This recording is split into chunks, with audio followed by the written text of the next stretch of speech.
pledge.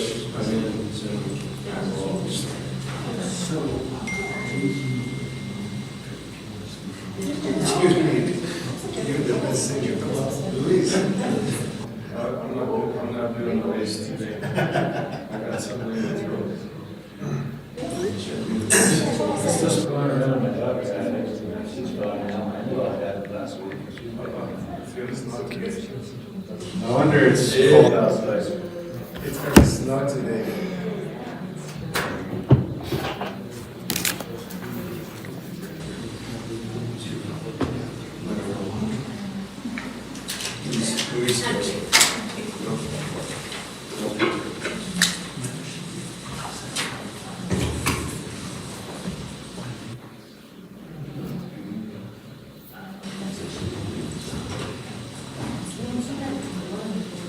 So on the item A, there is no, I'm just going to do things. Yeah, we'll rest it.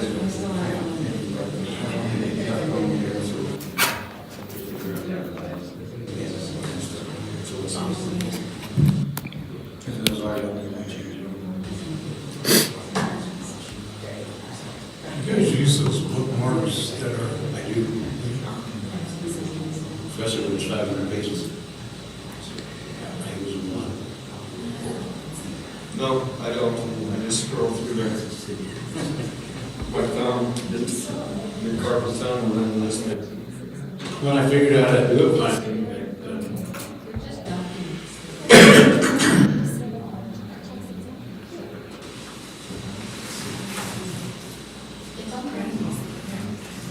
it's hard to remember, like, we have a resolution for this.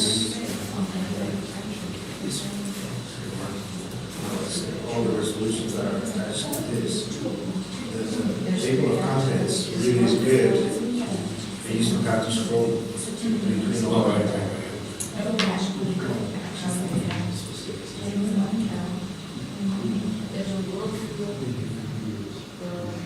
Well, all I know is not just much of it is ambulance.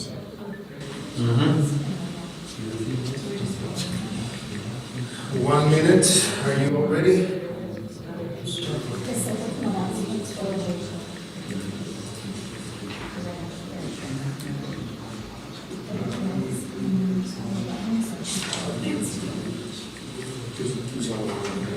Maybe I'm thinking of the ones that we're doing first.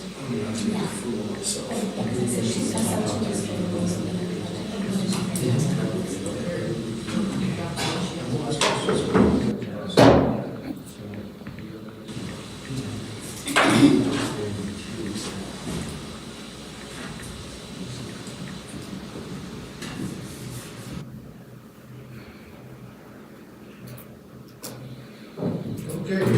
Recording in progress.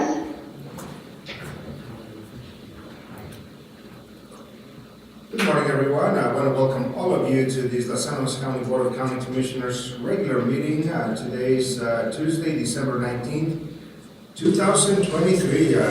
Christmas is upon us. So we're calling today's meeting to official call, and please rise for the invocation given by Commissioner Tony Haas, followed by the pledge of allegiance, Commissioner Luis. Heavenly Father, thank you for another day.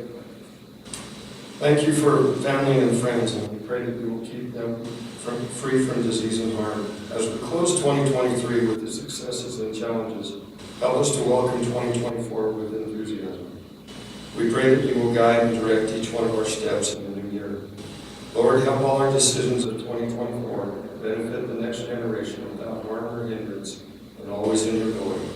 All these things we ask in Jesus' name. Amen. I pledge allegiance to the flag of the United States of America and to the republic for which it stands, one nation, under God, indivisible, with liberty and justice for all. And Chairman, before we sit, if I may wish all of our constituents in Los Angeles County and all of our residents throughout the county a very Merry Christmas.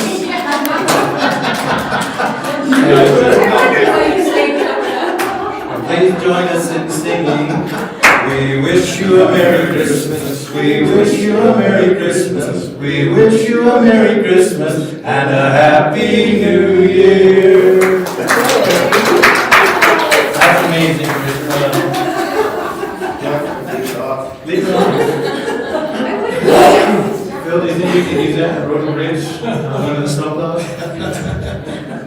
target, I'm afraid. What a beautiful morning. Roll call, Mr. Dorian. Commissioner Luis Lopez. Commissioner Tony Diaz. Here. Commissioner Felix Lopez. Should I say Lopez and House present? Yeah. Approval of the agenda. Do we have any changes to the agenda, Administrator Dorian? Commissioner, one change, I asked the board to remove item 9J, the vehicle purchase proposal. Okay, that item is able to be removed from this particular agenda. Do we have any discussion? Otherwise, I'll entertain a motion to approve the agenda. Move to approve the agenda with that deletion. Second. Commissioner Luis Lopez. Yes. Commissioner Hess. Yes. Commissioner Felix Lopez. Yes, thank you. Section 2, consideration of minutes, regular meeting minutes, December 5th, 2023. We have had an opportunity to read those minutes. Any questions, discussion otherwise? I will entertain a motion on that item. Motion to approve the regular meeting minutes of December 5th, 2023. Second motion. Commissioner Hess. Yes. Commissioner Luis Lopez. Yes. Commissioner Felix Lopez. Yes, I'm going to go into Section 3, reading of correspondence, Commissioner Committee reports. Commissioner Tony Haas, would you like to go first? On the 13th of December, I attended the Colorado Outdoor Partnership Committee. Julie Shapiro from Keystone Policy Center was the moderator. A lot of executive directors were there, and with their organizations, DNR, BLM, GOCO, CNHP, University of Colorado, UTRI, WED, and many more. There were 15, 20 more. And again, I was the only guy represented at the table. And I brought my concerns up that there wasn't more ag representation at this meeting. And what, in a condescending way, Drew Rayburn from the Nature Conservancy told me that Keep It Colorado and the Nature Conservancy have a wonderful relationship with Southeast Colorado ranchers, and that they would be able to handle the private property side of this project. And I said, oh, really? Good luck with that. Without any representation from the ranchers, we'll see how that goes.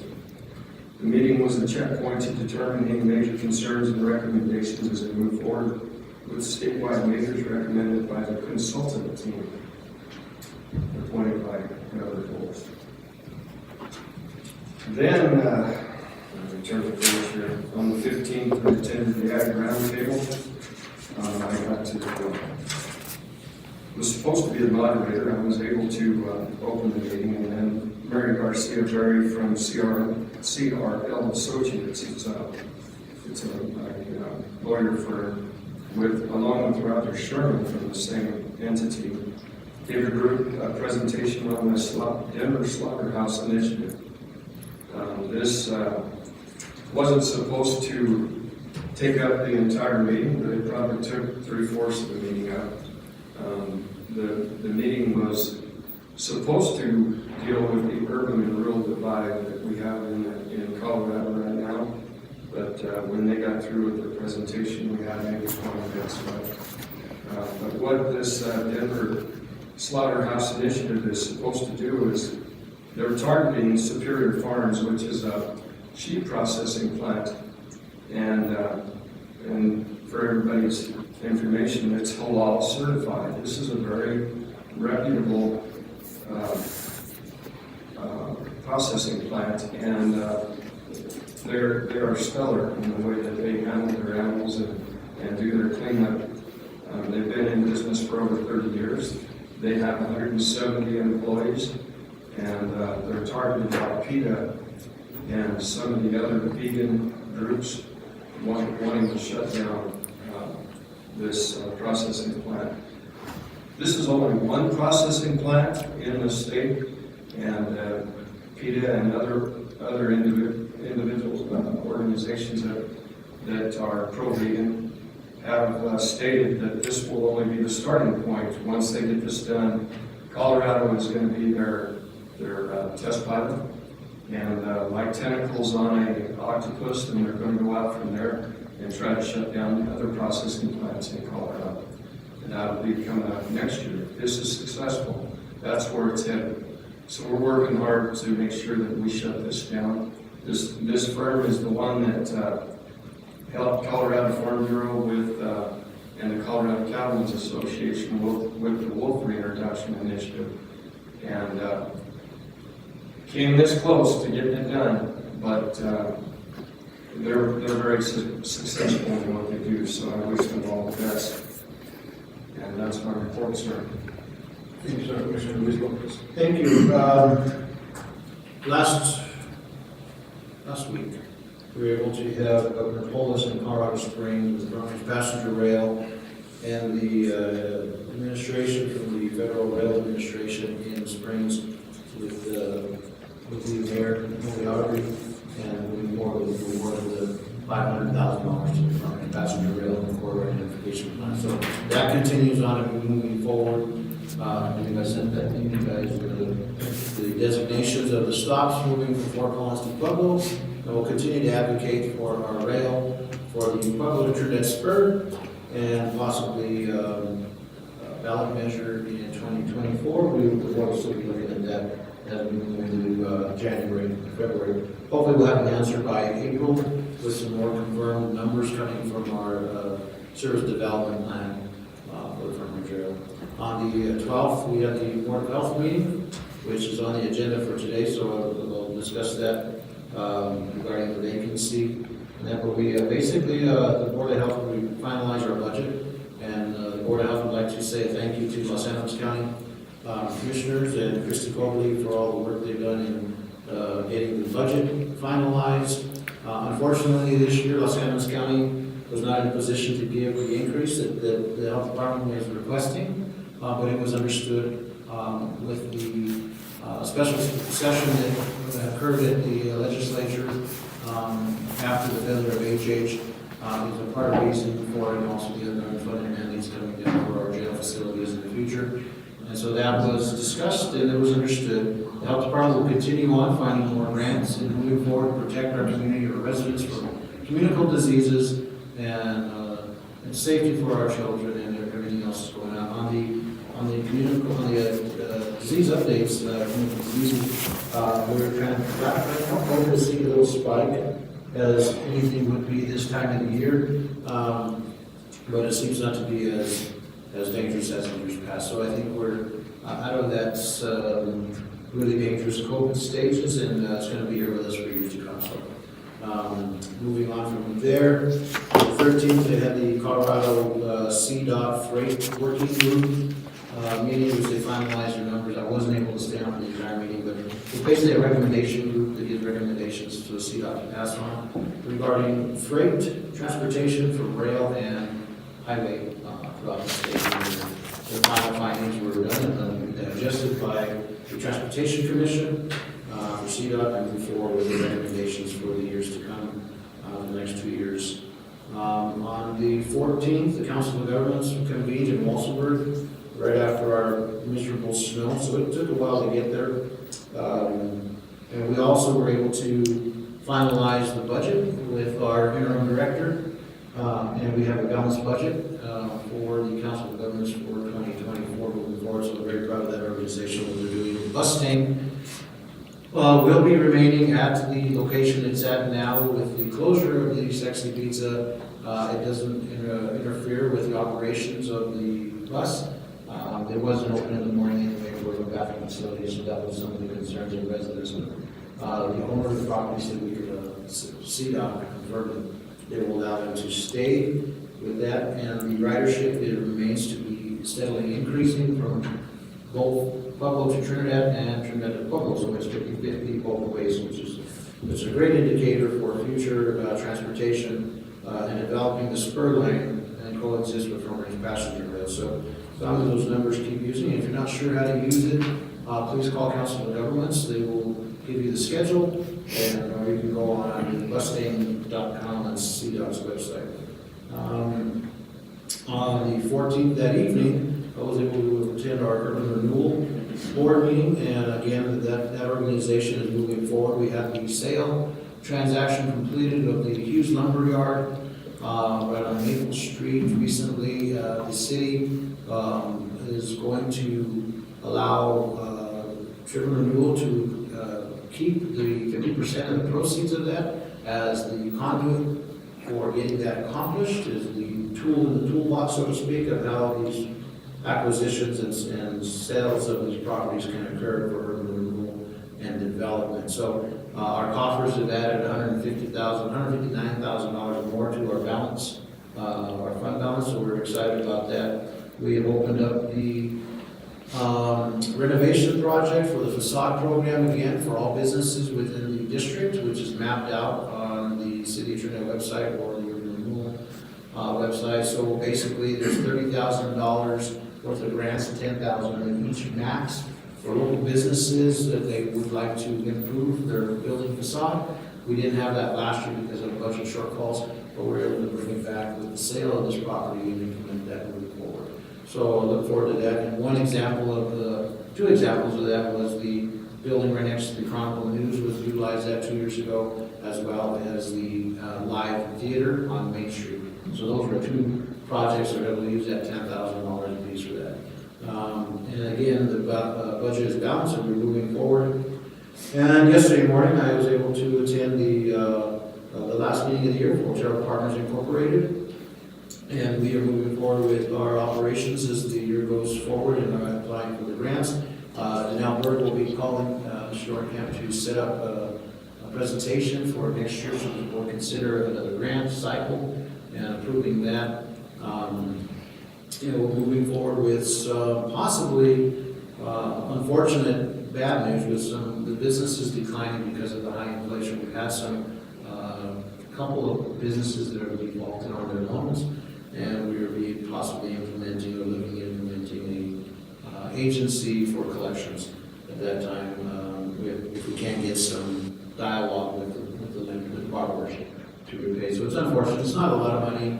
However, it's a couple of years now since any payments have been received, and it will not affect the grants that we're able to receive due to bad debt or good debt, either the type of debt is according to the CBPG grant cycle. We do anticipate possibly losing some fundings due to the director of the Department of Local Affairs, but we're hoping that doesn't occur with the CBPG because it's a separate line item and has been funded for many years. And hopefully that won't be implicated. And that's our report. Thank you, sir. I'm going to make my report really brief. I had an opportunity we met with Children's Hospital and reminding that it is now the partnership that we have worked with Colorado Springs Children's as well as Denver to provide services and partnerships with all the local small area hospitals. So one of the things that we have asked the board to do is to visit, at least connect their CEO with the local CEOs. How can they provide the services in the outlying areas? A lot of the parents from small communities sometimes do not know that they have access to Children's Hospital, and so I was invited to move up to the executive board, and so we're hoping that with that, I'm going to invite the entire entity, Children's, to visit south of Pueblo. For a lot of the families, southern Colorado is Colorado Springs, but the reason when I was appointed to that board by my fellow commissioners, one thing is that sometimes our voice is not heard.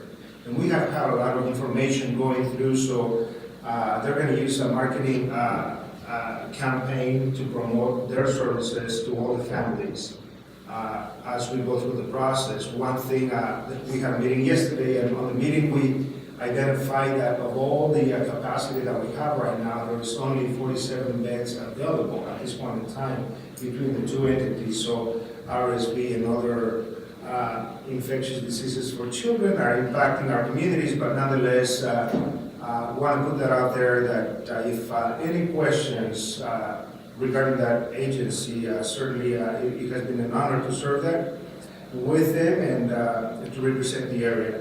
Another meeting we had was with the Immigration Reform Committee, and we worked pretty hard and arduously to send a resolution to Congress in regards to the securing the southern border of the United States.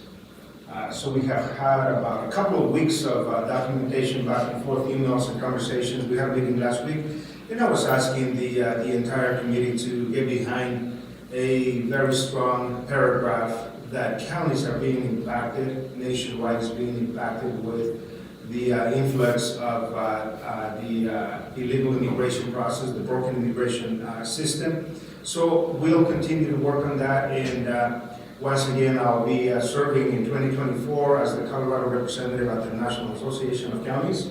We'll be attending the meeting in February at the national level, and it has been an honor to be the voice of Coloradans at that level, and with humility, I accepted that opportunity, and we'll keep working. When it comes to that particular National Association of Counties, all 50 states, they hold a meeting, all 50 states, and we bring what's impacting our states and our counties. And one of the things that is actually a conversation and from medical providers and EMTs is there has been an influx of behavioral health impact, even at the front end of responding to any routine medical response. So we don't know exactly where that's going to lead the medical providers and EMS responders.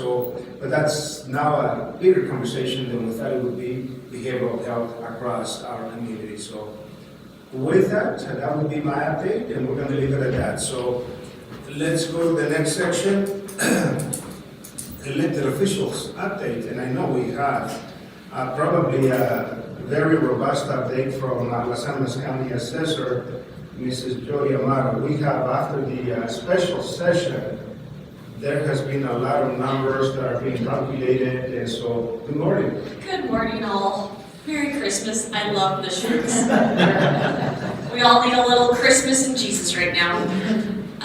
We are in the middle of running certifications. I know it's on the agenda today to adopt budgets. Hopefully by this afternoon or this evening, I will be emailing out and getting put in the U.S. Postal Service the updated certifications to all of our entities. I was here late last night making sure that everything was ready to go. So we will officially get that to you, Christy, sometime today.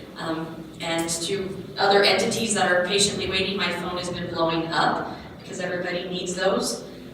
Unfortunately, I don't have to by law get them to you till January 4th, but I'm trying to get them out as soon as possible. That way all boards can hold meetings and get their budget set. We will be seeing a decrease. All entities will see a decrease because we are removing 55,000 actual value off of all residences, and the assessment rate is going from 6.765 to 6.7. Not a large drop, but it will have an impact. As we go forward, I will be fielding phone calls and hoping to educate what entities will be receiving backfill, what ones will not be receiving backfill because of the increase and the new legislation change out of Senate Bill 23001. Yesterday I had a quick meeting with assessors. I just got back from my assessors conference. I've been home a week. We have one assessor that was appointed to the Blue Ribbon Task Force. She will do an amazing job. She is the assessor from Weld County. She will do a great job representing us. Also, the Department of Taxation Property Tax Administrator is on that task force. They have a very hefty lift in front of them, educating folks that are not in the world of assessment and appraisal, and educating them on the processes of what we do and why we do it. There will be the first actual formal meeting for the task force is scheduled for December 20th from 1 to 5.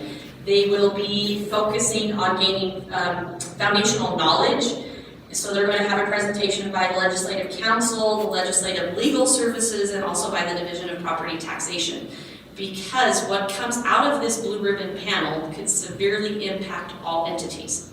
Counties, cities, schools, any local government, fire districts, ambulance districts, everybody could see a change in the way we do assessment. And there's a lot of ideas being kicked around. Unfortunately, I'm seeing a lot, hearing a lot that mirrors California's taxation system.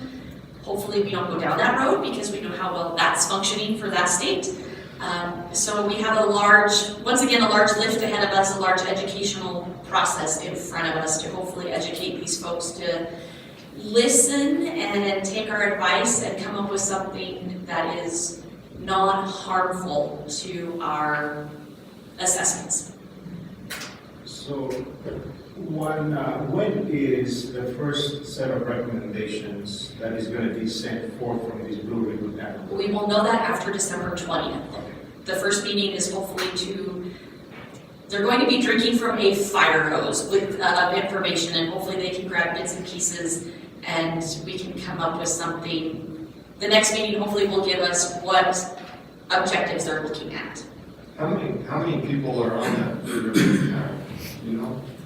I think there is either 12, 12 and somewhere around there. Around 12. So we have 5 county commissioners, I believe, one from everyone. I think I have 4 county commissioners, 1 assessor, 1 director of property taxation, the administrator, and then the rest are appointed from school districts, public or private business sector.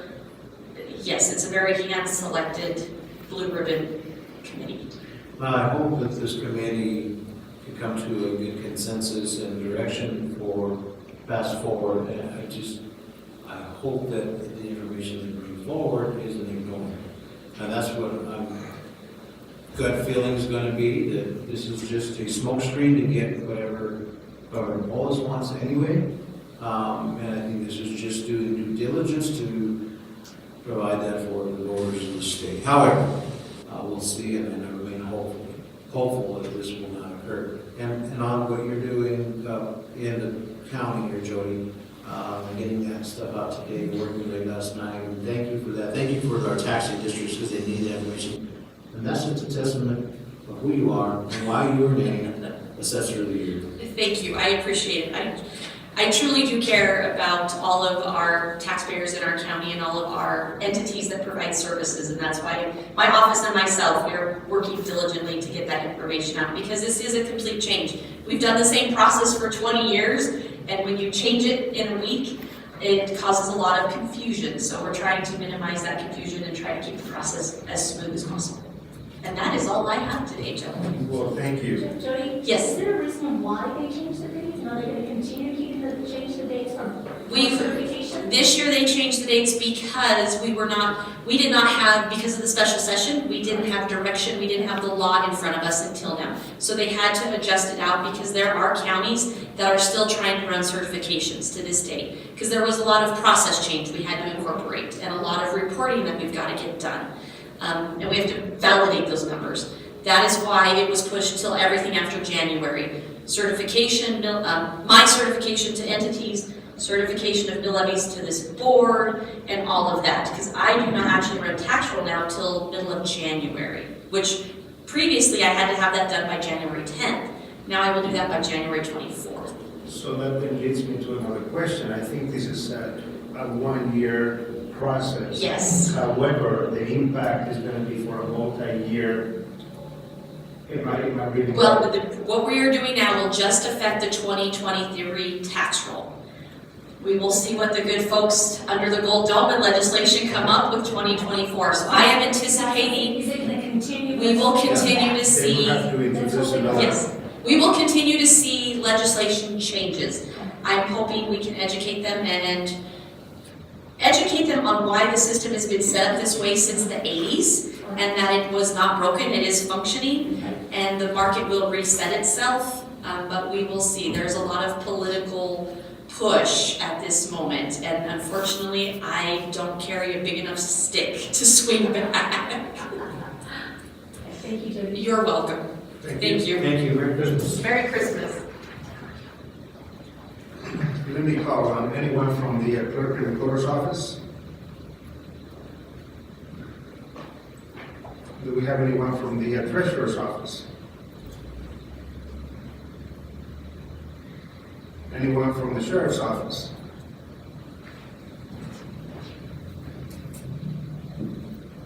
A representative from the district attorney's office? Anyone from the coroner's office? We're going to go to the next section. We don't have any presentations. Do we have any public comments, Mr. Dorica? No, sir.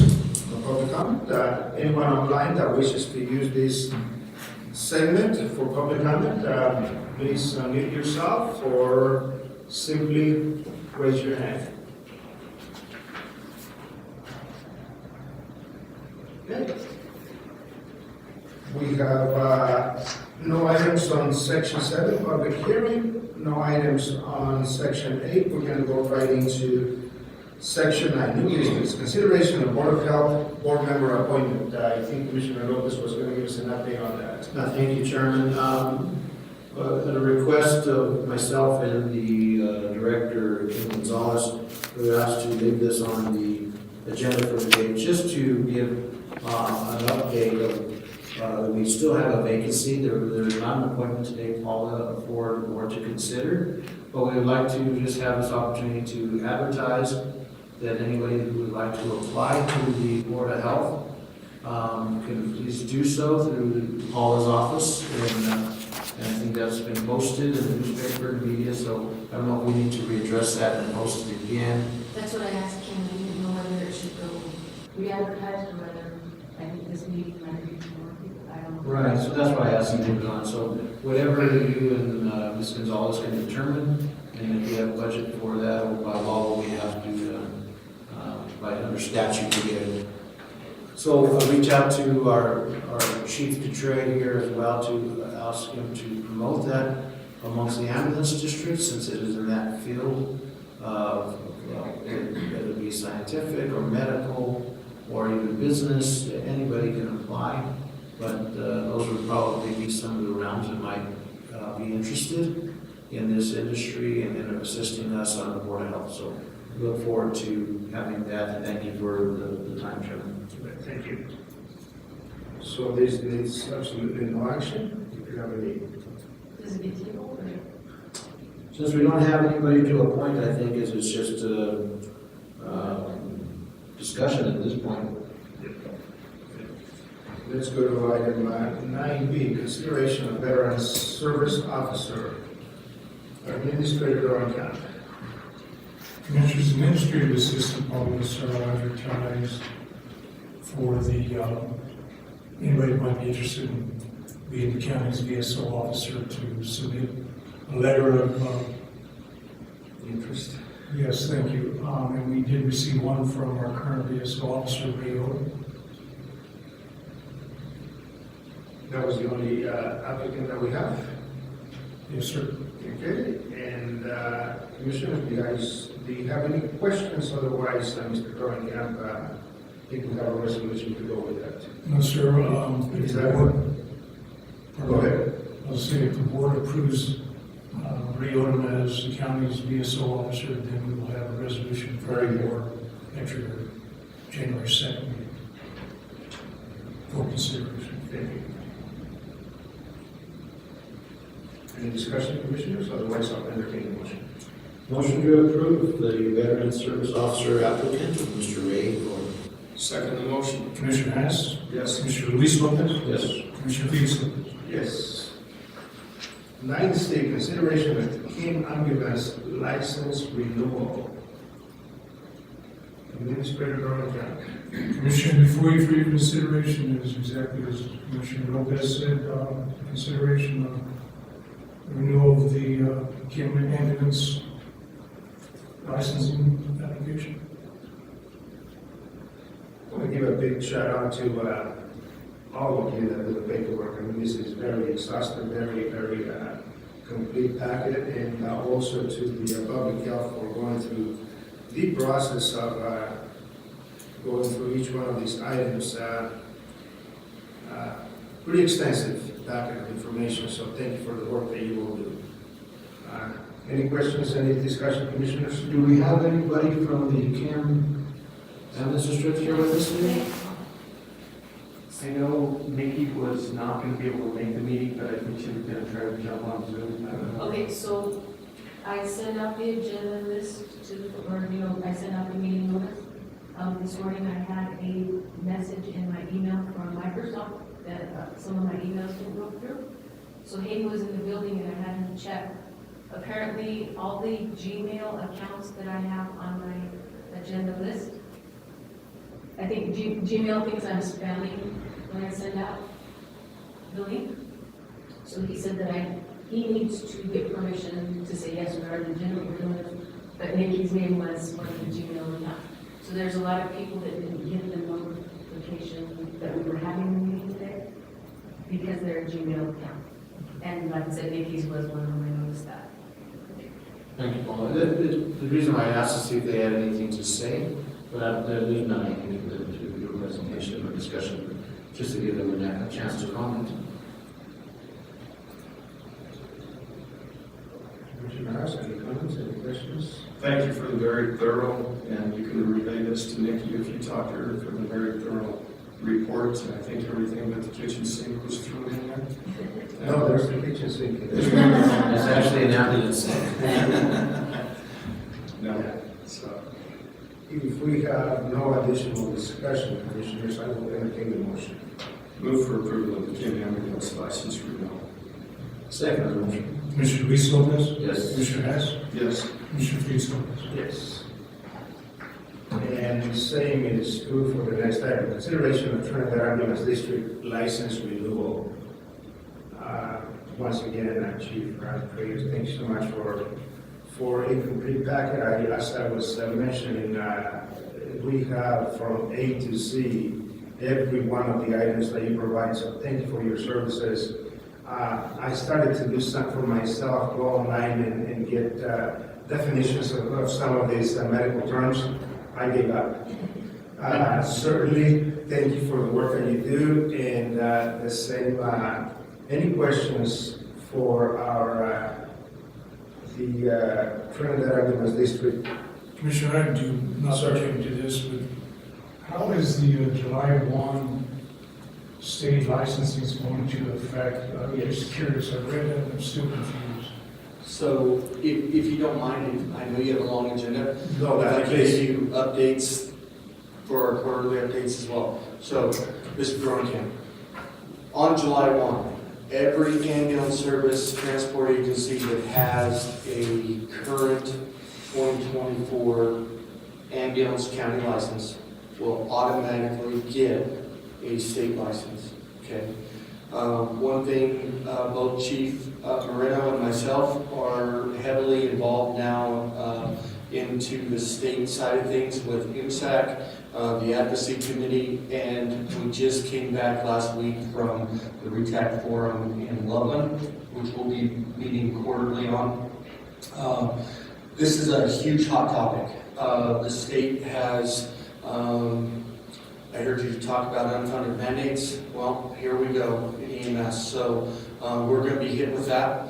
There is one of the concerns that I brought up both at the state conference and at the RETAC forum was to the state officials themselves was they understand, the state CDPHE understands that there's going to be a large amount of smaller ambulance services, other small county ambulances across the board that are not going to be compliant on July 1. The state is saying that this is not punitive. We will bring you up and we're going to help you bring you up to speed on this. Unfortunately, when they brought that legislation into law, they did not fund it. Because the department right now is asking for 10 full-time employees to fund or to work the ground ambulance licensing section. Is not there. They have to get that funding. So my concern is we run and we do a great job at Trinidad Ambulance, and Kim does as well. Nikki, we do a lot, and we will continue to do a lot to support her and her organization, because we understand that there's not the resources in the volunteer world. So we'll continue to do that. We'll help them with not only our medical direction and those type of things, but on the other side, there's going to be policies. There's going to be mandatory reporting. Already right now, out of our trip sheets, there's 400 points that go to the state for data. They're going to increase that by 2 to 3-fold. So all of that has to be updated as well. So there's a large part that, and there's still a large part that's unknown. So we, Chief Moreno and I are trying to stay as much as we can on top of that and be involved in the state things as well. So that moving forward, we will get a state license. It's not funded. They don't know how they're going to pay for it, and we still have a lot of questions. So under the circumstances, and actually tomorrow, December 20th, it goes to the Board of Medicine Advisors for the recommendations. And there is a lot of opposition to mainly two sections, Section 9 and Section 14 of the document that is highly contested. And one of them, the main one is Section 14, which is wanting everything to be enacted right at July 1. And we're trying to push that out as far as 2.5 years.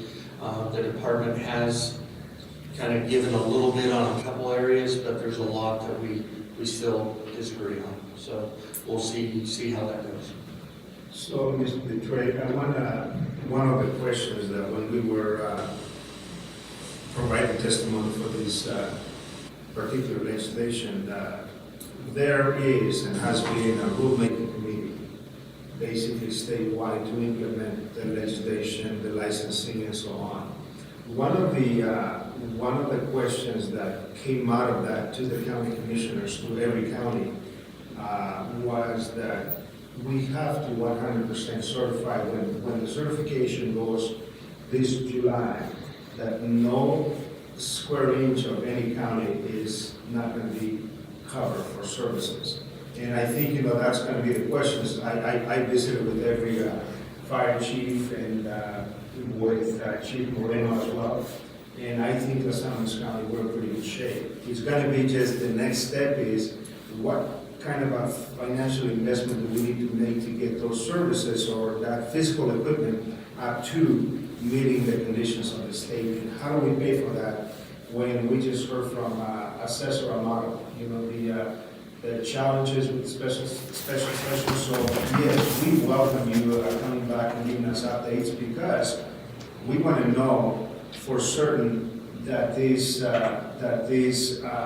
mandates are not going to be disabling the services at any given county. Commissioner, just so you know, and it's been spoken to CDPHE that these mandates may cut or disable services. So I will agree with you, sir.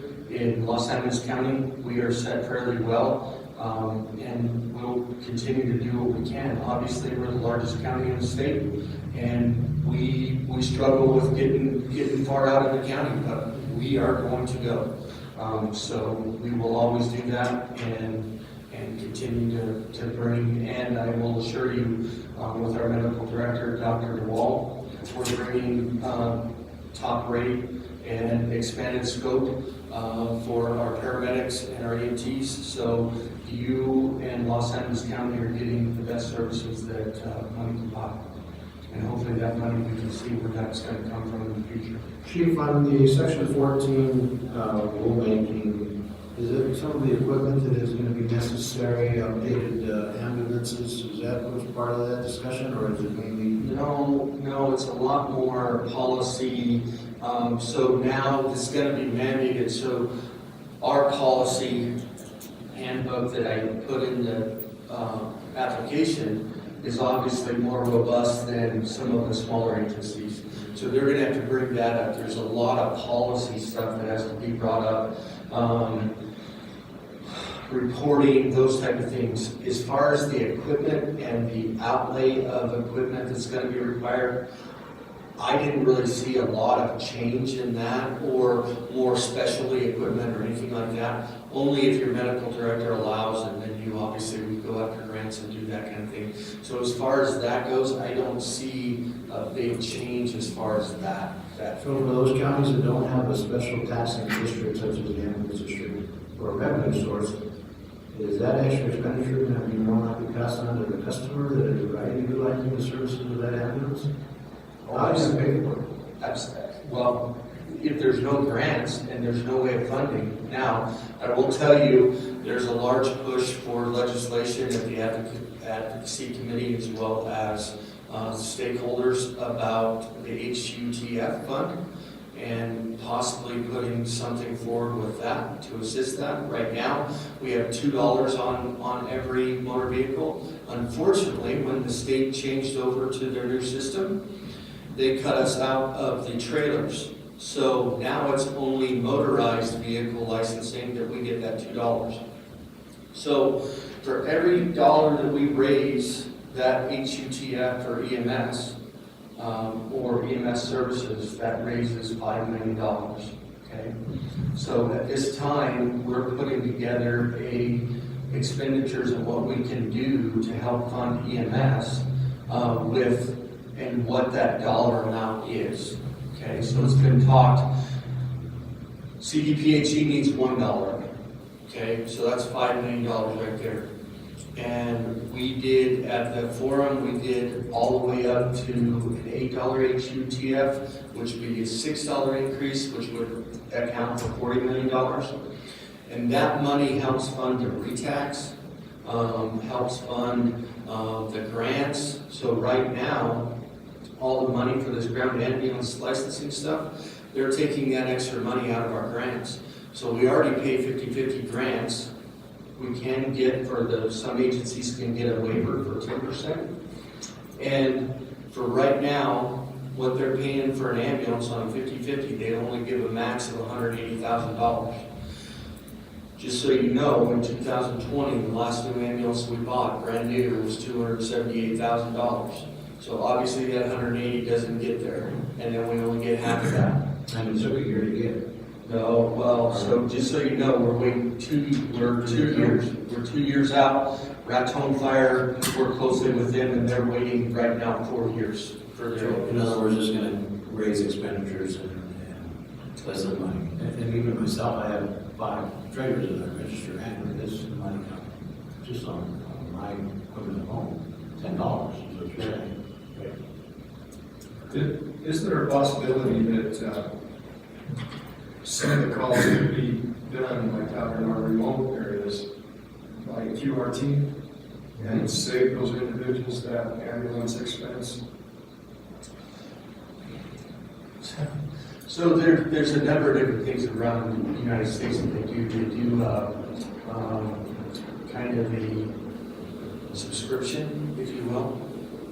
Unfortunately, the farther you get to the east, the less amount of people are. So now you have the subscription plans work where there's more densely populated populations. I don't know. We can look into that. Right now, we struggle all the way across the board because Medicare's not keeping up. Medicaid did just increase their rates, so that helped a little bit. But Medicare is about 50% of what we would make off of commercial insurance, and Medicaid is probably 1/4. So Medicaid's getting up there a little bit, but it also depends on your payer mix, which we're no different than any other county in southern Colorado, so our payer mix isn't like Cherry Hills. So, at the end of the day, we got to deal with what we have. When I lived out at Dutcher, 45 miles from town, 45 minutes, I couldn't get an EMT where I lived, but Bobby Cardino used me as a QRT, and then I made the initial contact, and then it looked like we needed an ambulance, then I would call in and they would send them. So right now, we do the same thing. So we have, besides the 5 ambulances that we have, for Trinidad Ambulance proper, we have 5 other ambulances or QRVs within the county. We have 2 in Stonewall, 1 in Aguilar. We brought 1 back from Coatdale due to just not enough people to staff that one. We also have Aguilar, Stonewall, and Homey. So those QRTs, and even if they don't have an ambulance at the station, they're dispatched out at the same time we are. So they do exactly that, the first response. Trinidad Ambulance supplies them with all their medical training, with all their, and works on helping with the initial training, and then their medical supplies, and we stock and maintain all the vehicles as well. Well, having personally had to utilize the services from the Annapolis district, with my father 9 years ago and my daughter 4 years ago, nobody likes to pay and pay and all these, but the services that they they paid $1 million for what they did to protect the community residents, whether it was your loved ones in that situation. So again, the services you guys were performing here in Los Angeles County is deeply appreciated on my behalf. I want to please send a special thank you to all of your staff and your board members as well for what you guys do in this community. I really do appreciate it wholeheartedly. Thank you.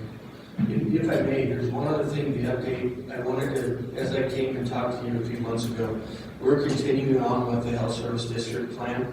We're hoping to be applying for the KISS license through the state sometime around the first of the year. We're still waiting for a consultant to get us back our needs assessment. But Commissioner Lopez, you brought up one of the biggest things. We know that our health system is broken.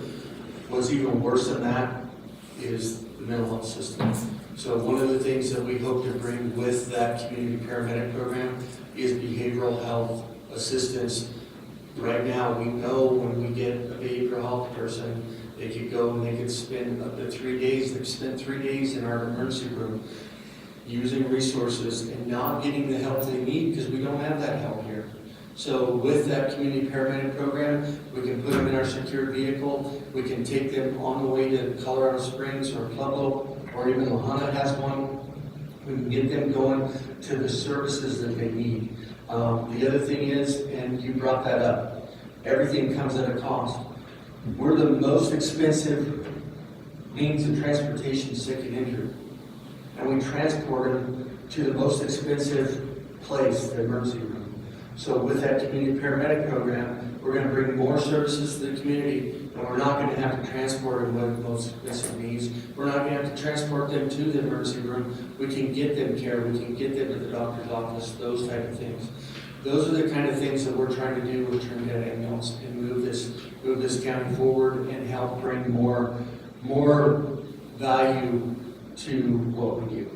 How big a savings would there be when you go there and you don't have to transport it? How much of a savings will that be to each individual, do you think? A third? Or? Oh, no, you're more than half. You're well more than half. Anybody in this room that's been to the emergency room lately, it's $5,000–$10,000. So you figure going to the home, and that's another thing we're pushing with the advocacy, because right now there's not a revenue stream to pay for any at-home stuff. Okay, we're a transport agency, so we get paid when we transport. So a lot of this stuff, the behavioral health stuff, is going to help pay for that because there's money in there. So what we would do in a normal instance, dispatch would dispatch out a call that may not sound as strict or as not saying important, but as serious, right? So that could be something that we can dispatch the community paramedic to go out, have the ability to have a telehealth visit with a physician right there on scene, right there in their home. We go to a lot of people that don't want to go to the hospital because they're afraid they're going to get sick.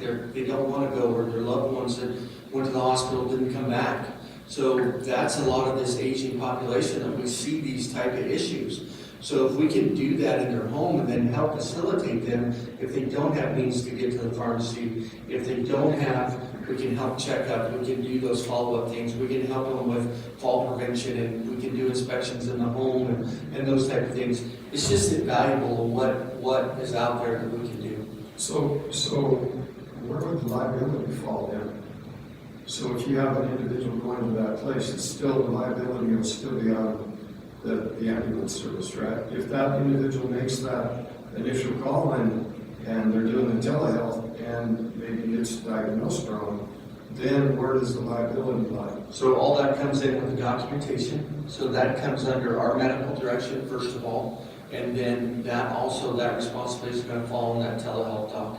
So a telehealth doc is gonna need that community paramedic to be there, be their hands and ears and eyes, right? So all that's gonna work together. They're gonna make an informed decision for that patient to understand what they think is going on right there with the limitations. Now, if we need to take them to the hospital, we get an ambulance out there, we take them to the hospital.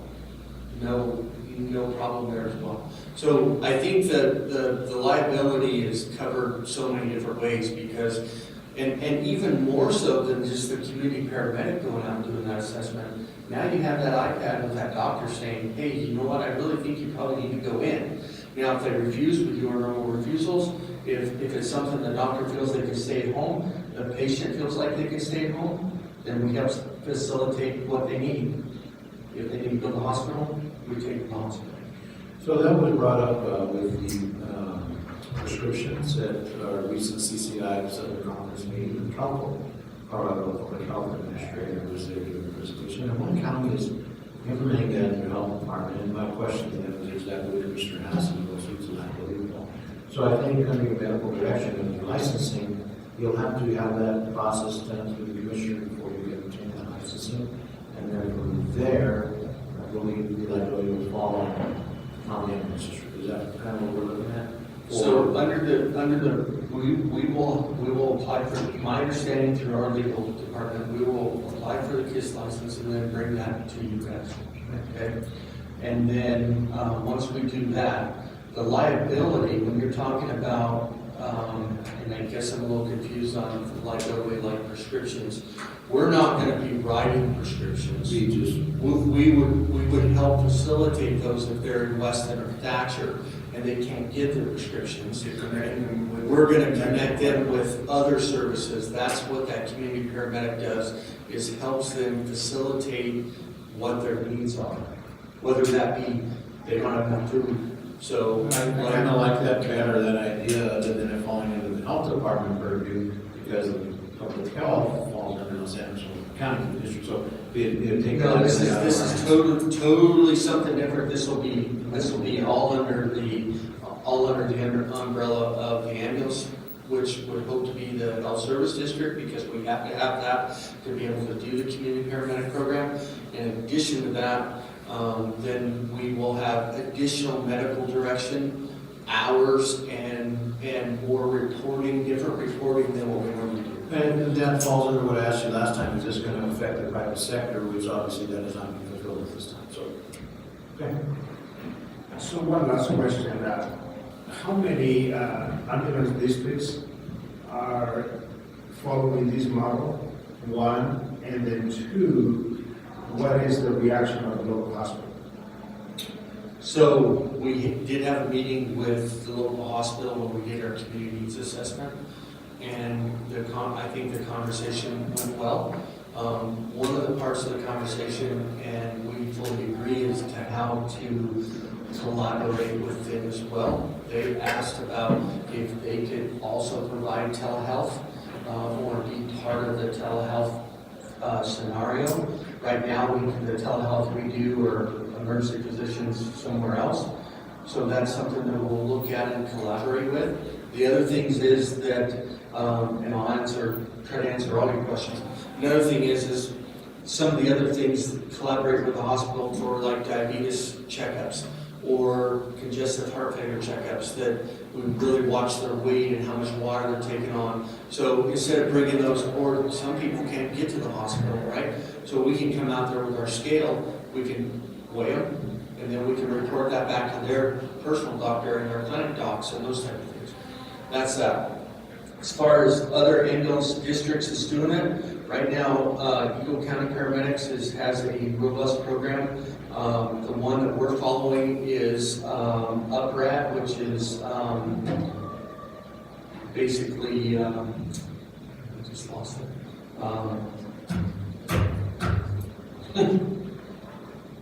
UPass Regional Medical or Health District, which is Woodland Park in that area. They just opened up a big behavioral health paramedic, community paramedic program into Park County. So they're actually in 4 counties. They've been doing this for 12 years. Those are the people that we're following, and they're helping us with this process. And so we feel very confident that we're going to be able to hit the ground running with a lot of their policies, a lot of their already been doing it for 12 years, those type of things. And I think even more so, to answer your question, Commissioner, we're going to see a lot more of this coming, because it is a way cheaper way to do it, and it's a better way to do it. Any of us that have sat into the ER for 4 or 6 hours at a time, when you could sit on your easy chair and have that conversation with the doctor and say, hey, we really feel like this is what we're looking at, we can get you some antibiotics and call that script in, those type of things. The money savings is phenomenal, and the convenience is also there, and we live in a convenient world. So is this telehealth call, would that be the same as a medical visit? I mean, as far as like $35 copay or whatever? So I don't know anything as far as the billing goes, and that telehealth organization, the doctors, whether it be this hospital, the clinic, or the doctors that are on telehealth right now, they would have built their own thing. But once again, I'm sure that it's not as expensive as what you would see is going to, and I'm not sure how that whole copay and stuff works like that. My understanding is we're not going to be accepting copays. We're not going to have a credit card machine or anything like that. That'll be done. We have an outside billing company, and as we go out and do those things, and that's some things that we'll follow up on in the future. With everything that's coming down, these unfunded mandates, all the rules and regs, are you going to be able to participate across the county lines? Like for those individuals that live right across the line, say in Otero County, in one of those canyons where it takes you 2.5 hours to get there, it takes Otero County 45 minutes. But now with these new restrictions, is that going to be a problem to address that? The way that I understand it right now is the counties and the commissioners have the ability to say what ambulance company or service can come into your county, okay? From what I saw in the regulations that they're proposing is, if in fact that we would help Spanish Peaks Ambulance out of Walsburg and be our closest, right? If we were to go into their county, it's 11 to 13 times, we would have to get licensed in their county. Is the way I understand it right now. Is there an IGA between, so now, say that we have a 50-man, but every ambulance in Wortham County or Los Angeles County is occupied, an IGA amongst counties, when the call goes out and say, you know, we don't have any ambulances here in the county, let's invite the neighbor county to respond to that. First thing is, in fire and EMS, there's always help there. But as far as an actual IGA, we have that through the RETAX, which is Los Angeles County, Custer County, Wortham County, Pueblo County. There's one other. But we do have that throughout that as well.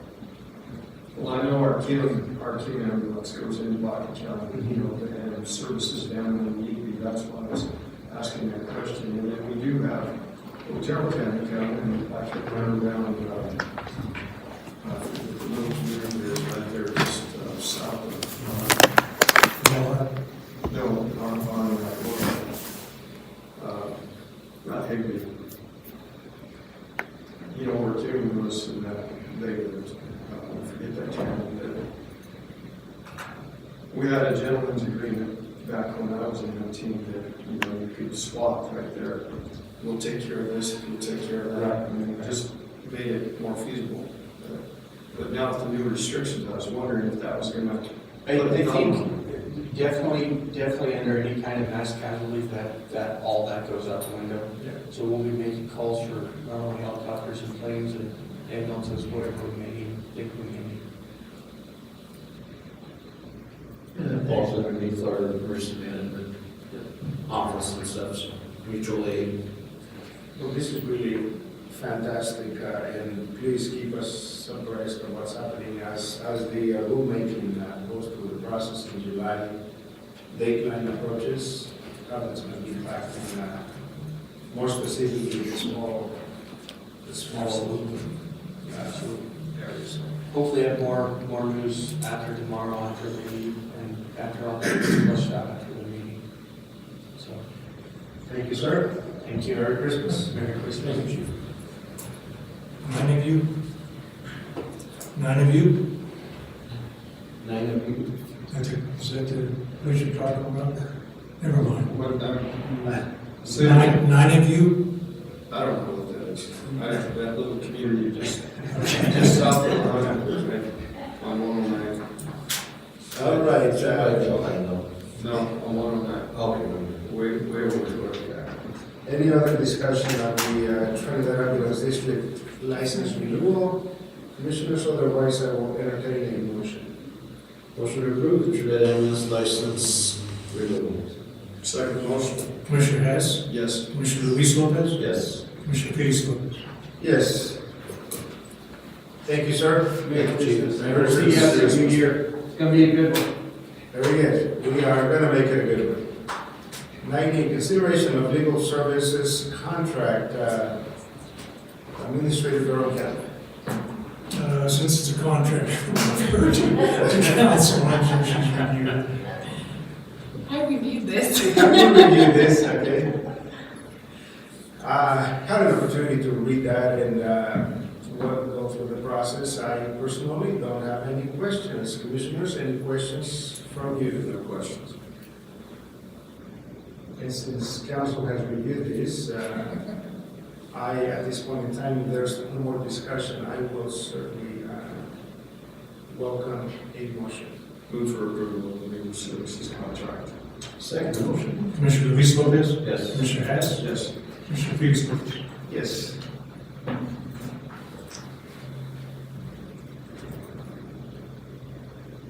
Nine F, consideration of resolution 23-027, adopting the 2024 fiscal budget for all offices, departments, and agencies of Los Angeles County for 2024. Let me direct this question to Finance Director Coverly. Conversation this morning, we went over some of the changes. Do you have any questions? Is there any? Just that, so there's a couple of things that, this one here is we have revised, but I've sent you the correct version. Yes. This one here too, if you look at the resolution, we have, this one has carried, but in your book, I need to switch out the correct one. The one you called about road and bridge, I corrected that already. Thank you. So I moved it from the 68,000, I put 30,000 into overtime. So that's so that, so it stayed the same exactly now. And, in this budget, I want to tell you, so for general fund, we have a lot going on in general fund, just to tell you that. We did not use any fund balance.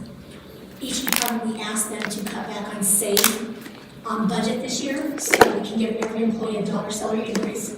And each department was very good about that. They'll cut back on spending for 2024, so every employee can get a dollar salary increase. So that's within this budget for general fund. Road and bridge as well, and the one employee at the airport. Okay. I'm trying to think, let me see what else on fund balance. Road and bridge, we're going to anticipate to use 1.8 million in fund balance. Airport, it's an enterprise, so we're going to use the fund balance mainly for the depreciation.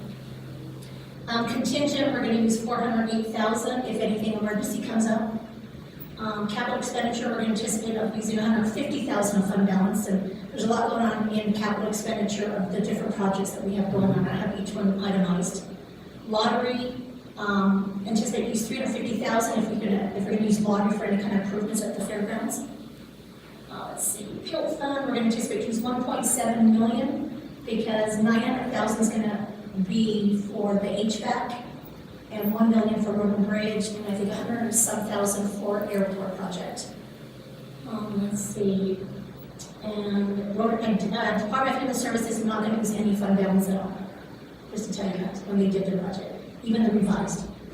Okay, I just want to kind of tell you about fund balance because I think I think we need to look at general fund and be careful about using fund balance because we don't know what's going to happen with the state. So those are a little bit concerns for me. So that's why we moved everything around and asked to save money from every department and not use fund balance this year. Any other questions that you might have seen in here that you'd like me to answer? No, I think you and I had several conversations already on this back and forth, so I really appreciate your feedback, and even as of this morning, some of the changes on the DHS proposed budget, so thank you. And I'd just like to thank you, Christie, and Bill, and all the other department heads for their hard work in balancing this budget. I am really thankful that this is my last budget to work on after the millions of budgets I've looked over with all the entities that I serve on. We have Santa Claus outside. So, again, even at the last minutes yesterday with our meetings, we had to analyze and digest and make some changes at the last minute. Thank you for getting that done. So I'm really appreciative of all the work, and please pass it on to all the department heads and all the elected officials for doing so and getting that accomplished. And we did recognize our county assessors for all the overtime hours. Thank you, Christie, and everybody that was taking it for the extra effort. Well, also, if her assessed valuation comes in a really big difference, I will amend the budget, just to tell you that. Because right now what I have is an estimate of what she said that we'd lose about 220, so I did an estimate of 250,000. I'm right back on the way to the assessed valuation. So if that comes in March, I will do an amendment on this budget. Can you also speak about the bonus? Oh, and so as of, I think December 7th, we gave every employee a $1,500 bonus. You know, we did prorate it for employees that were newly hired. We did prorate for that, but most employees got $1,500 that we did actually give for that. So thank you for that for the commissioners in each department, the elected official. And that was negotiated with the union, that they preferred that versus an offset on the insurance increases.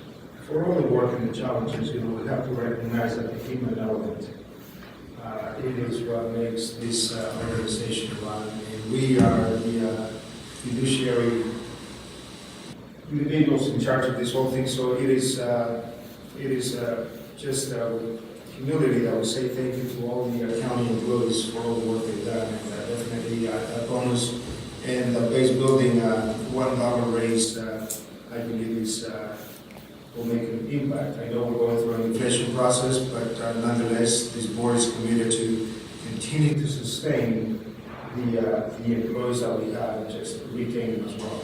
And just to kind of expound on that too, what is it now, Christie, 16-17% increase in the last 5 years?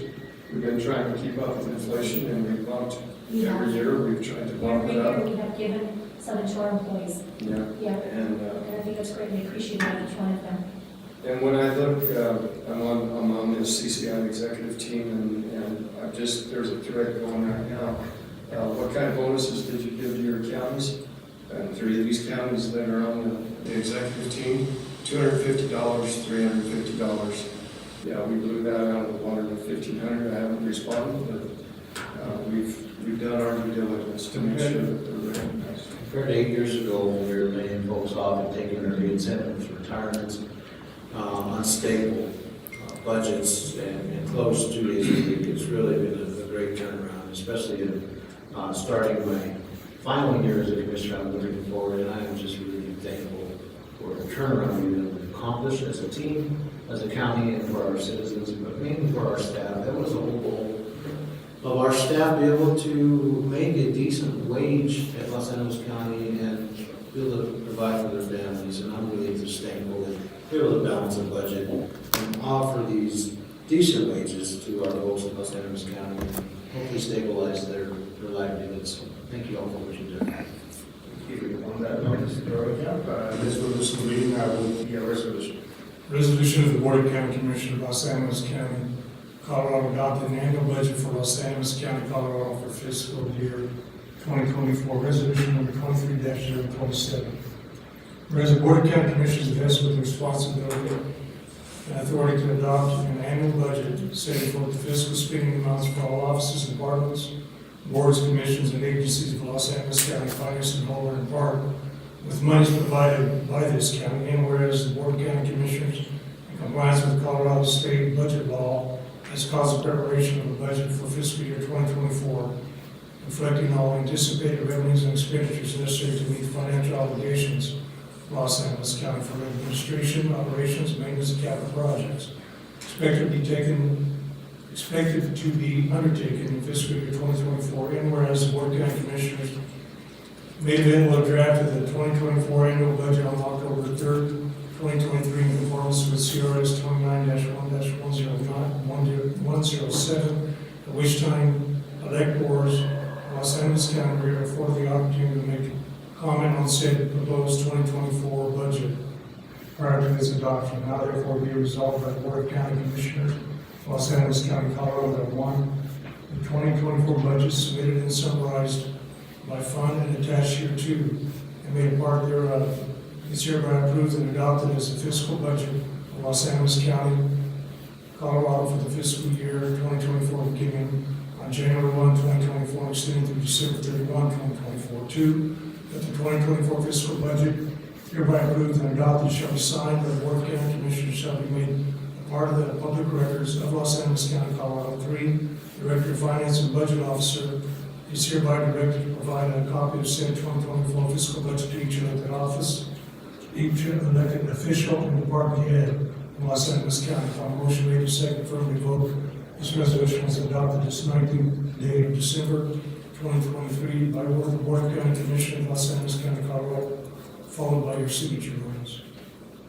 Thank you, sir. If there are no other questions or discussion, I'll entertain a motion. Chairman, I'd like to make a motion to approve resolution 23027, adopting the 2024 fiscal budget for all office, department, agency of Los Angeles County, 2024. Second the motion. Commissioner Hess, Yes. Commissioner Luis Lopez, Yes. Commissioner Felix Lopez. Yes. 9G, consideration of resolution 23-028, appropriating all funds for all officers, departments, and agencies of Los Angeles County for 2024.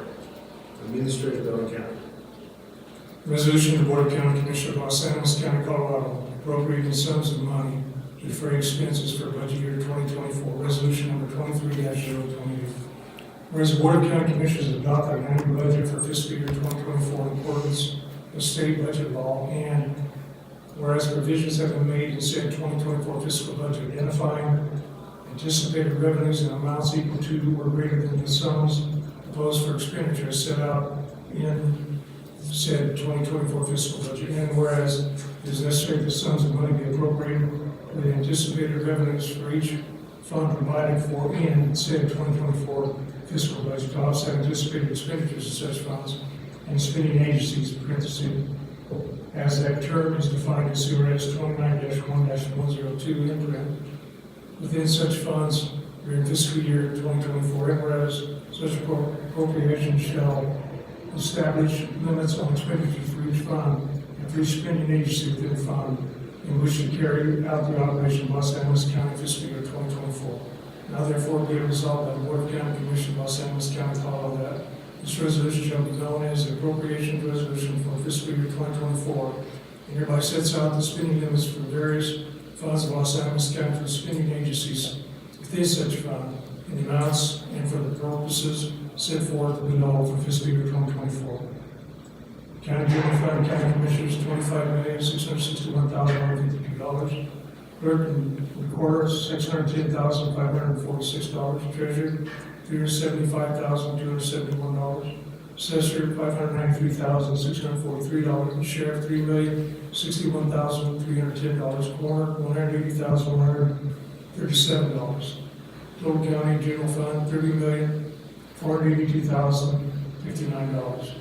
Road and Bridge Fund, $9,989,345. Airport, $2,105,698. Contingency, $1,870,864. Capital expenditure, $2,781,462. Conservation Trust, Lottery Fund, $547,994. Payment of taxes, Appeal Fund, $3,650,951. Law Enforcement Assistance and DUI Fund, $7,921. Jail Bond Fund, $167,327. Justice Center and Jail Improvement Fund, $426,506. Human Services Pre and Public Welfare and Fund, $17,172,419. Total all fund appropriations, $69,202,546. One motion made second for a vote. This resolution was adopted its 19th day of December 2023 by order of the Board of County Commissioners, Los Angeles County, Colorado, followed by your signature. Thank you, sir. One question, Director Coberly, on the Human Services Public Welfare Fund, that dollar amount is correct? That includes his fund balance. So when I appropriate, I include the fund Very balance good. to where if everything ever comes about, I don't have to really do an amendment unless we feel like we want to. So that's why compared to his actual balance of revenue and expense, this includes $811,000 of his fund balance. I'm going to put that clarification out Yeah. there, so thank you so much. So that's why if there's any kind of that comes in large, Sure. we don't have to do an amendment unless we feel like we want to. Correct. This is just a safety. And that was also a recommendation by an auditor some years back. Yes. Correct, it was.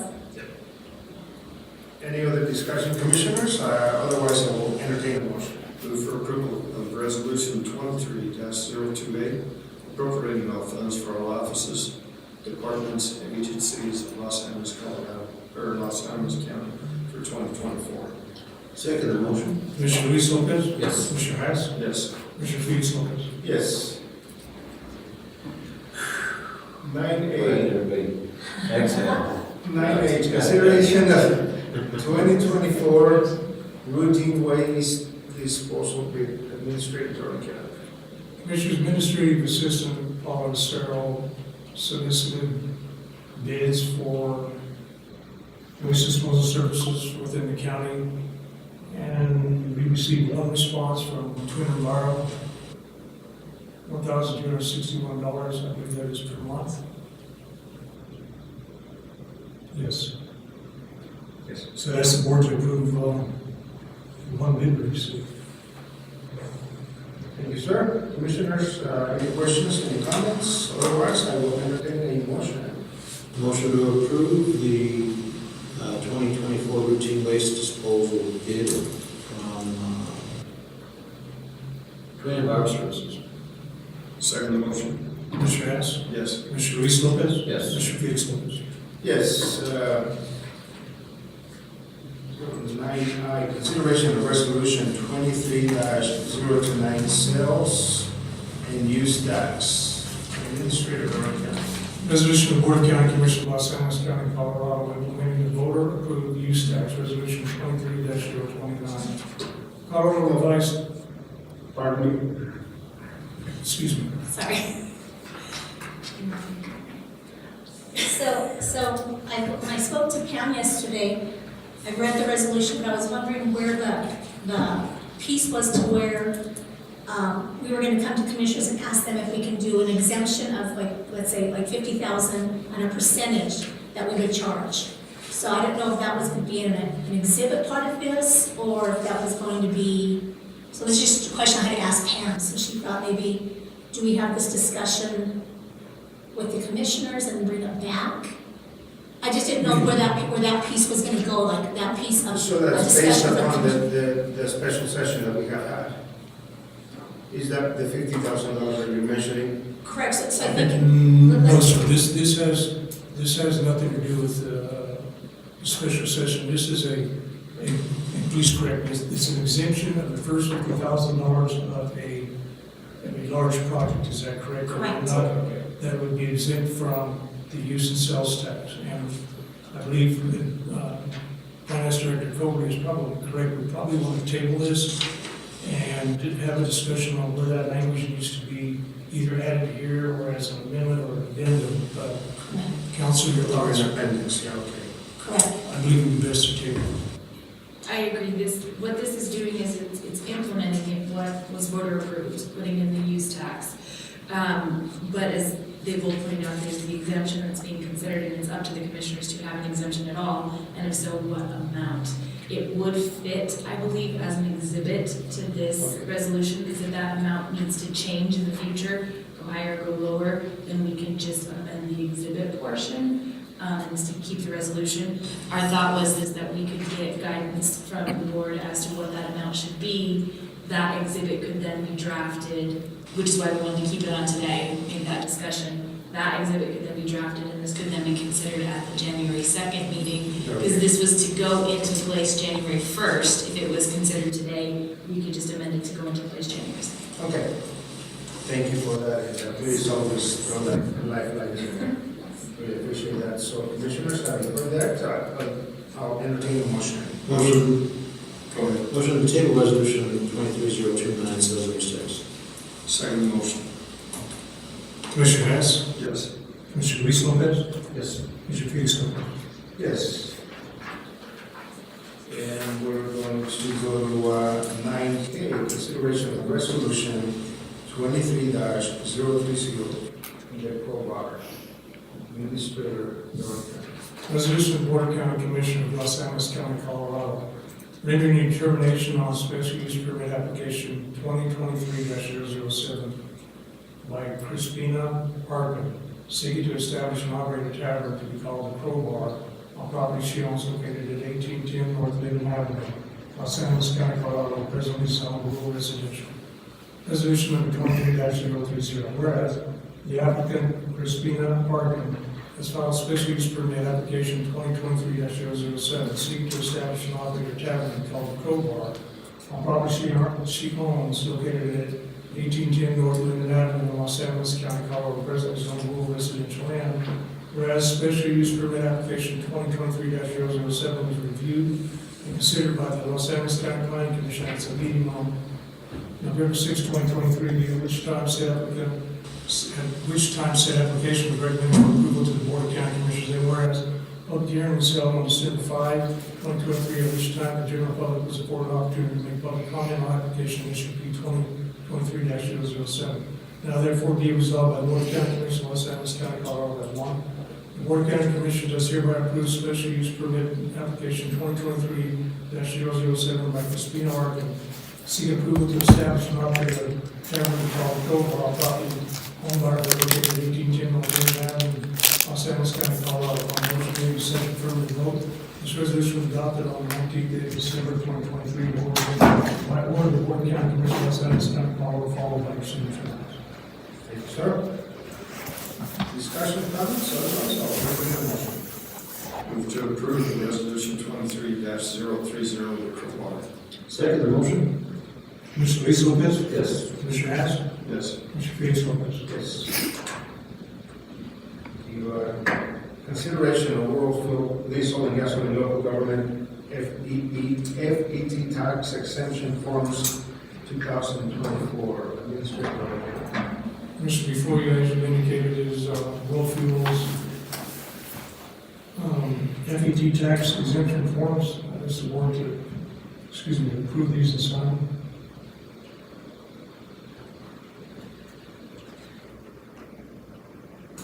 Any discussion, Commissioners?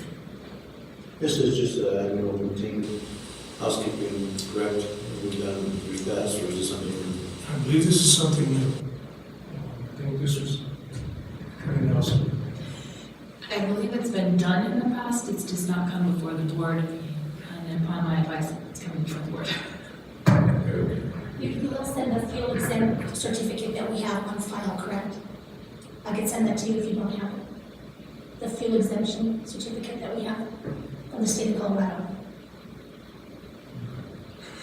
I remember seeing this a long time ago, possibly. I'll send it to you. So this World Fuel Services keeps, in my understanding, these county government's tax exemptions on file. I'm sorry, because of Yes. My understanding, Commissioner, is this is just letting them, recertifying to them that you are a tax exempt entity, and this is the paperwork that they requested. Very good. Thank you. And you do have fuel tax certificate from the state of Colorado that Correct. states that we are exempt. Any other discussion, Commissioners? Hearing none, I'll entertain a motion. Motion to approve the World Fuel Diesel Gas and Local Government FET tax exemption forms. Second motion. Commissioner Hess? Yes. Commissioner Commissioner Luis Lopez? Yes. Motion carries. Yes. 9M, consideration of settlement claims on behalf of PepsiCo. Administrator Dorian. Commissioners, I'd ask Road Bridge Assistant Randy Bowman to chime in if I speak on this, but one of PepsiCo's trucks damaged some guardrail, and the guardrail was repaired. The claims were submitted to PepsiCo's insurance company, which I believe is this Century Claims. And they had paid, and they just weren't released now from any further obligations, at least how I read this.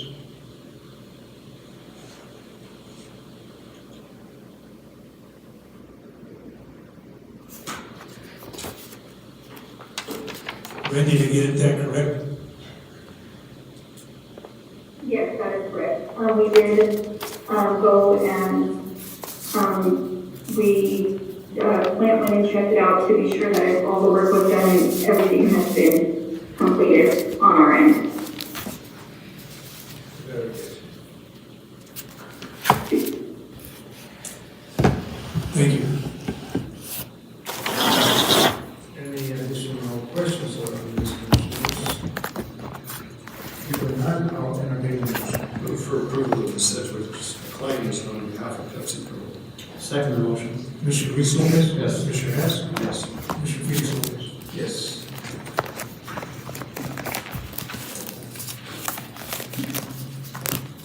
9N, consideration of verbal approval to pursue community development block grant on behalf of our Model Water Users Association for the water system upgrade, Administrator Dorian. Commissioners, a few meetings back, the board had a work session with Marl Water Users Association, and at that time we requested the board, on behalf of Marl Water, initially submit a CDBG grant. This is the first step in that process. They want at least they be the consultants to do this. Marl Water's consultants want at least a verbal commitment from the county to at least consider that grant. So that's what's in front of you.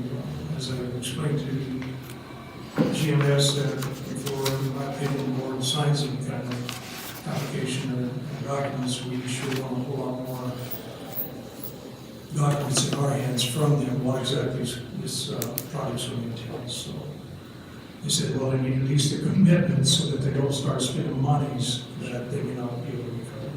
Sure.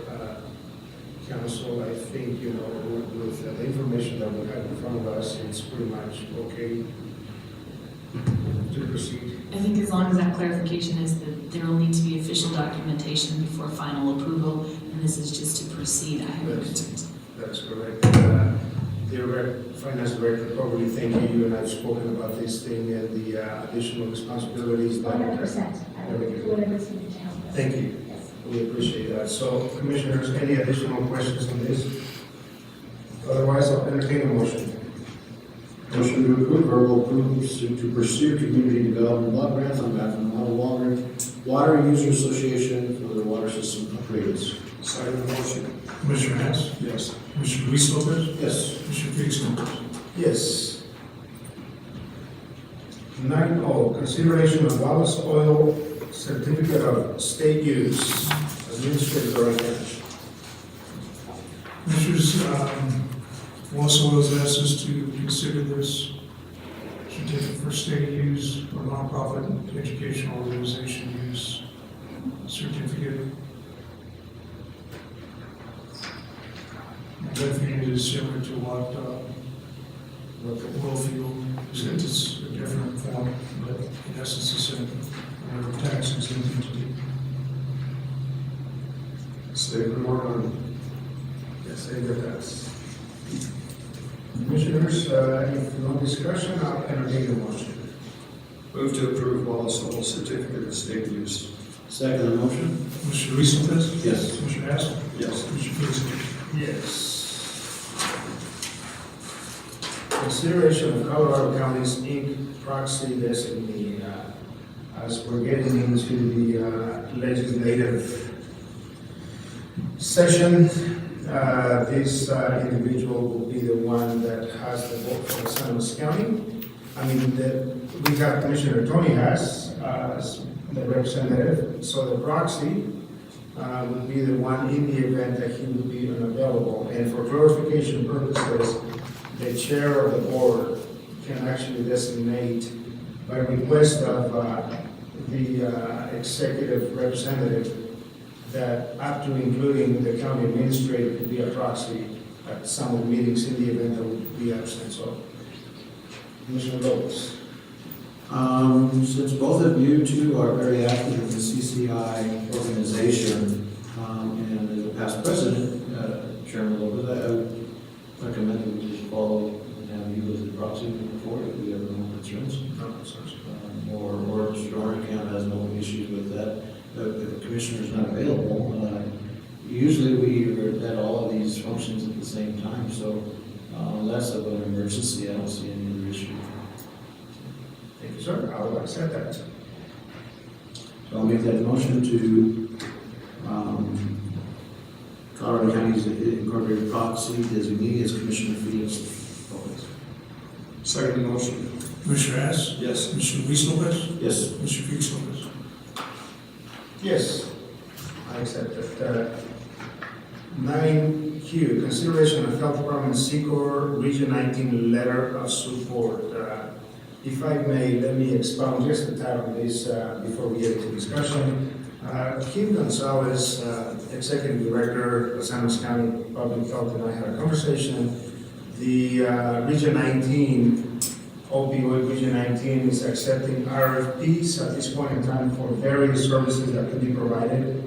And so she's going to be considering and or applying for some of those grant dollars. And this would be exactly that level of support that she and I spoke about. And thank you for the work that has been done for the health department. I think this is, from my perspective, a good public gesture to bring some of the dollars through the health department. So that's where we're at. And then, as a very, very minute footnote, Los Angeles County received $5,000 on mini grants, of which I had a conversation again with Director Kim Gonzalez, and she will be putting these 2 or 3 educational, informational sessions throughout the county for the opioid, through the opioid settlement funds. So, having said all that, Commissioners, any additional questions on this?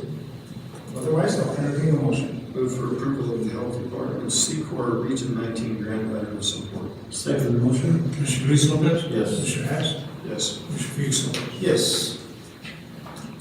Section 10, financial matters, consideration of bills and payroll for the first half of December 2023, and we'll go to Finance Director Colbert.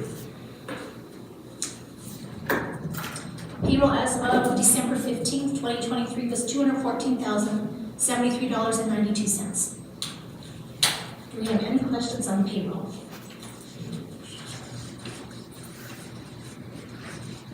Invoices paid on December 7th.